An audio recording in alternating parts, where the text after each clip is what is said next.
Video games, a form of interactive entertainment enjoyed by millions, whether it is at home, on the road, on your phone, or at school. Video games have become an integral part in our day-to-day lives. As such, our recognition of the video game medium has changed as well. Roughly, for the past 40 years, video games described by Merriam-Webster was an electronic game played by means of images on a video screen and often emphasizing fast action. As of May 2011, it can now be classified as art. The US government's new classification of video games as art is just another step in its cultural breakthrough into the mainstream. Video games have become a positive influence upon millions, giving people an escape from the real world, a chance to take a break, and helping millions socially interact. It's hard to believe how it has taken the government this long to recognize video games as an art form, when millions of gamers already have. Yet video games have suffered from bad publicity and overwhelming controversy on some fronts, possibly contributing to its delayed recognition. So it can be easily said video games have had a rough road getting to where it is today, and from the start has dealt with the good, the bad, and the controversial. The good. When video games were first commercially introduced to the public, it was in the form of black and white dots on the screen, known as Pong and computer space.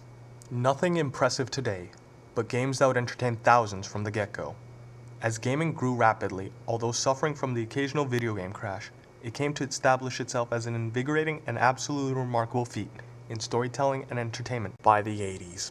With the innovation of online networking during the 90s, games began to undergo the transformation from 1 to 2.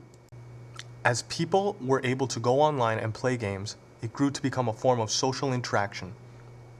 By the 2000s, gaming began to grow into a worldwide phenomenon, as many organizations and individuals began to promote the idea that video games had many positives and benefits. Organizations such as E-Line Media focused upon how video games could help kids learn, essentially teach them anything from the ABCs to physics. As did an organization known as Games for Change, who even highlighted the many benefits of gaming.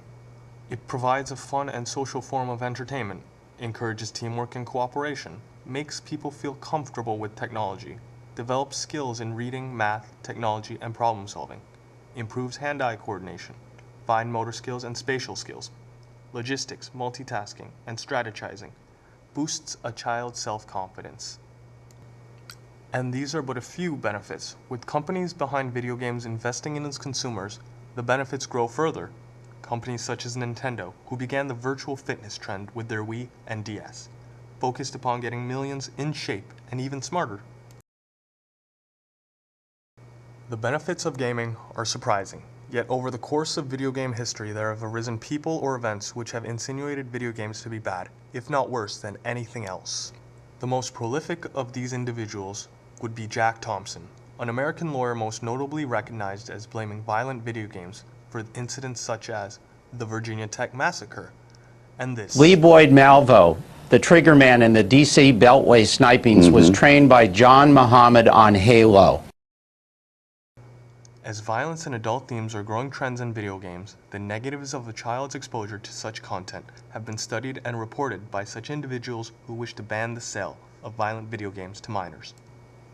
The negatives of gaming would be directly linked to the exposure to violent content, which might lead to an increase in violent tendencies, behaviors, and feelings, can make kids socially isolated, can confuse reality with fantasy, instill wrong values, might affect their health, bad language and behavior from online interaction, and possibly cause addiction. The negatives of gaming are as numerous as the positives, which is why gaming is such a debated topic. Whether it is good for you or bad for you, it is ultimately left for the consumer to decide. Yet it's not unlike the government to want to stir up some controversy. In 2005, a Family Entertainment Protection Act was introduced by Senator Hillary Clinton. The bill would call for a federal mandate enforcement of the ESRB in order to protect the children from inappropriate content. The bill did not pass, but it would not be the last to hear of something similar. In California in 2005, a bill was passed that prevented the sale or rental of violent video games to anyone under 17. The bill is a controversial topic, still challenged to this day by the entertainment industry. As even Schwarzenegger went about to challenge those who oppose the bill, the entertainment industry believes this kind of regulation is unconstitutional, infringing upon their rights to freedom of speech. As lawyers for the law argue video games to be as bad as pornography and therefore must be regulated as such. People against it argue that it violates their right to artistic freedom and, in a way, point out the absurdity of the bill, as if, per se, a few anatomical changes were made, the violence would be fine, such as if a Vulcan or a zombie had its head cut off. As the Supreme Court still remains split upon its ruling of the law today, the controversial topic of the law infringing upon freedom anxiously awaits a verdict. As gaming continues to grow, regardless of the bad, the good, and the controversial, it continues to expand for the better. Opening the eyes of the casual gamers and expanding to mediums such as Facebook, phones, and tablets, games have become a necessity of the modern world. As coming from the words of the average gamer or person, games are arguably everywhere and have become an integral part in our society. Has gaming grown to become an integral part in society? Yeah, it has. If you can look at how it has evolved into, say, our phones. Like before, if you had like just a phone, and phone used to just call people, but now you can have it as also a camera and like the whole gaming world, I guess. Like if you take the iPhone, how did it explode? Basically, the App Store and all its awesome games, I guess. And Yeah, definitely. I feel like video games are like basically everywhere. Like it's like normal as like DVDs or CDs or anything. They're like literally everywhere. There's video game stores everywhere you go. It's become like a huge like part of like the world. Hugely. I know that in Korea, StarCraft 2, StarCraft 1 or whatever, is their national sport. Well, not society as a whole. I think it's really like a small population that really, you know. What about everybody on their phones all the time?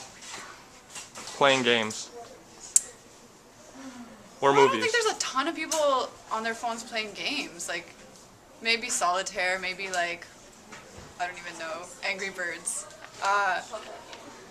Yeah, I see a lot more people on like watching DVDs on the subway. But games, I don't know.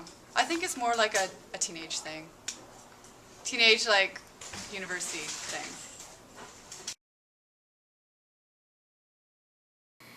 Are continually debated over to be whether good or bad. Do you believe that video games have a positive or negative effect? Well, I think we can have both, such as, okay, you can develop a gaming addiction, which is negative. You can try and take what you've learned from, say, a violent video game, like killing zombies or something, and preparing for a zombie apocalypse, and like you can like lose track of reality, and yeah, I guess it can have more of a negative effect than a positive effect. Positive, I guess, would be that, say I'm in the middle of our upcoming exam week, I'm stressed out, so I play video games. It's good in the fact that I relax, it's bad in the fact that I don't. I think they have both, but that's with anything in life. I think that definitely they're good entertainment, and I think like it depends on like what kind of games you play, because some people play a lot of violent games and like that could maybe have a negative impact. But then there's also games like Wii Fit that like promote like healthiness, and that could have like really positive impact on someone. I believe they have positive and negative effects. I believe that a lot of people have been influenced to go into the industries of art and video game design. It's created a lot of jobs. There are negatives, of course. I've heard stories if like kids get their Xbox taken away or like their video game disc taken away, they've either run away and killed themselves or just straight up killed themselves.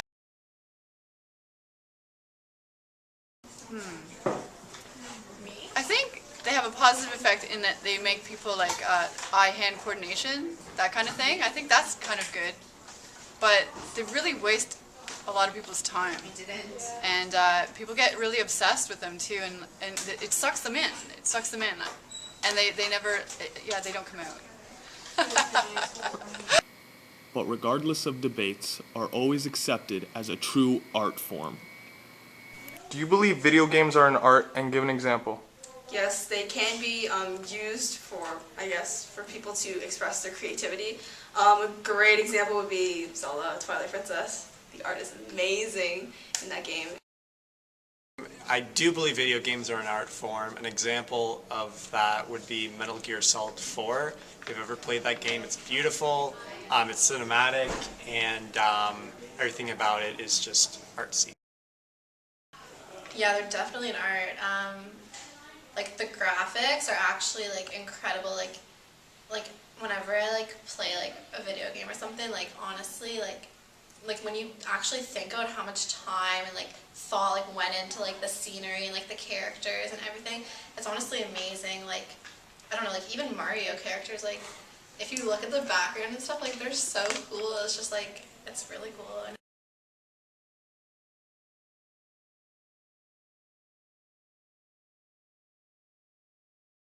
Do you believe that video games are art? Like as in like visual art?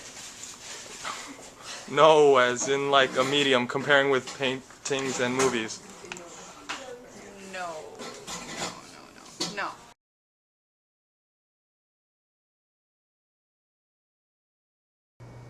Video games are everywhere, so regardless of whether you know the controversy, the good or bad aspects of gaming, video games are an art and have become to be accepted as such and appreciated by millions of people every day.